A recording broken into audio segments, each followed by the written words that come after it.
ಆಡಳಿತದಲ್ಲಿ ಕನ್ನಡ ಕಡ್ಡಾಯಗೊಳಿಸಿ ರಾಜ್ಯ ಸರ್ಕಾರ ಆದೇಶ ಹೊರಡಿಸಿದ್ದು, ಕನ್ನಡದಲ್ಲಿ ಬರುವ ಅರ್ಜಿ ಪತ್ರಗಳಿಗೆ ಕನ್ನಡದಲ್ಲಿಯೇ ಉತ್ತರಿಸಬೇಕು ಎಂದು ಆದೇಶದಲ್ಲಿ ತಿಳಿಸಲಾಗಿದೆ. ನಾಮಫಲಕಗಳನ್ನು ಕನ್ನಡದಲ್ಲೇ ಪ್ರದರ್ಶಿಸಬೇಕು ಎಂದು ಸರ್ಕಾರದ ಮುಖ್ಯ ಕಾರ್ಯದರ್ಶಿ ಶಾಲಿನಿ ರಜನೀಶ್ ತಮ್ಮ ಆದೇಶದಲ್ಲಿ ತಿಳಿಸಿದ್ದಾರೆ.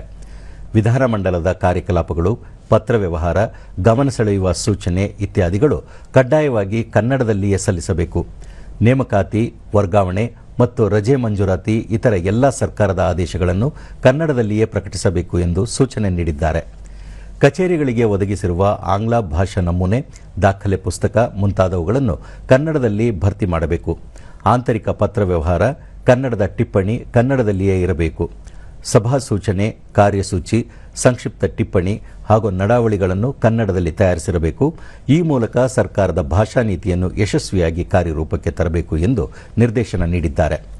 ಕೇಂದ್ರ ಸರ್ಕಾರ ಹೊರ ರಾಜ್ಯಗಳು ಮತ್ತು ನ್ಯಾಯಾಲಯಗಳ ಪತ್ರ ವ್ಯವಹಾರಗಳನ್ನು ಹೊರತುಪಡಿಸಿ ಉಳಿದೆಲ್ಲ ಪತ್ರ ವ್ಯವಹಾರಗಳು ಕಡ್ಡಾಯವಾಗಿ ಕನ್ನಡದಲ್ಲಿಯೇ ಇರುವಂತೆ ಸೂಚಿಸಿದ್ದಾರೆ.